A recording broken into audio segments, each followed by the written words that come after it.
I want this to serve as my personal witness statement. My name is Adam Jackson. I was a sniper team commander. I was in the military for 12 years. I trained sniper teams all around the world. I worked with the Deputy Director of Public Health, Ministry of Health for 3 years on different health programs within the military.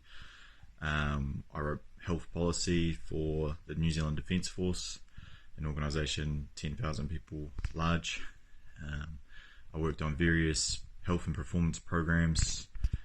I worked in cultural development with large groups.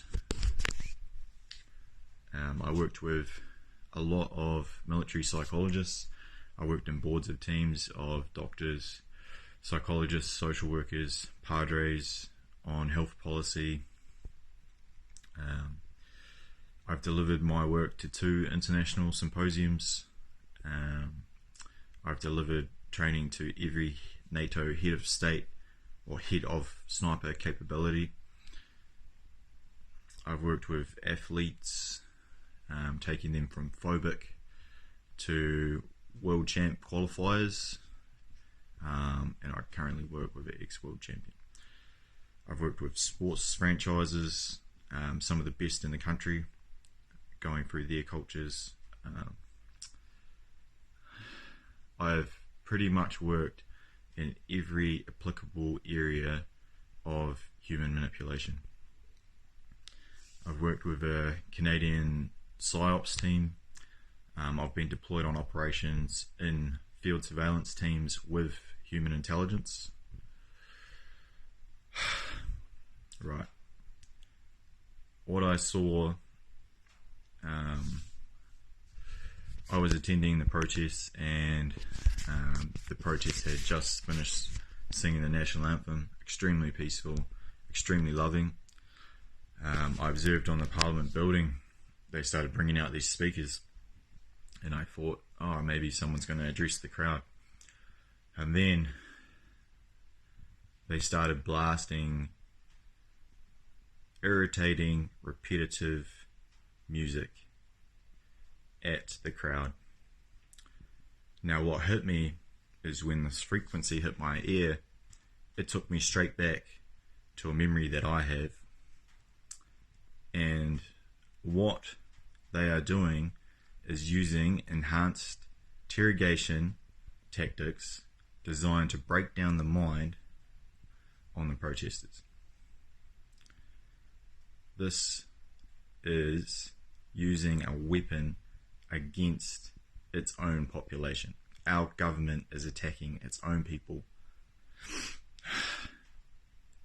If we accept this, then we accept this North Korean kind of behaviour into our country. There is no justification for this. None. Anyone who tries to justify this, please take a hard look at yourself. This is not childish. This is nasty. Nasty tactics used by a government on its people. Everybody needs to ask themselves now, do we accept this kind of treatment of our own people? I'd like to speak directly to the brigade commander of our army. I remember you gave me a book once, and in that book was some very powerful messages. The one I want to send is the opposite of fear is love. I've seen your heart, and I know that you're a good man. Your people need you. People need to start stepping up and standing up, and they need the permission to do that.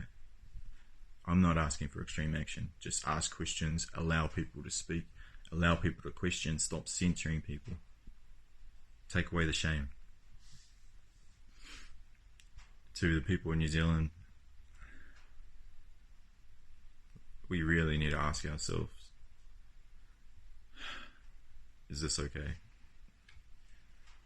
I know this is hard to face, but this is happening. Until I went there and I saw that, I held on to some form of hope that maybe maybe this was all misled. That was a clear demonstration of behaviour, and it broke my heart how they accept treating other people. They're using a highly effective psychological weapon on our own people.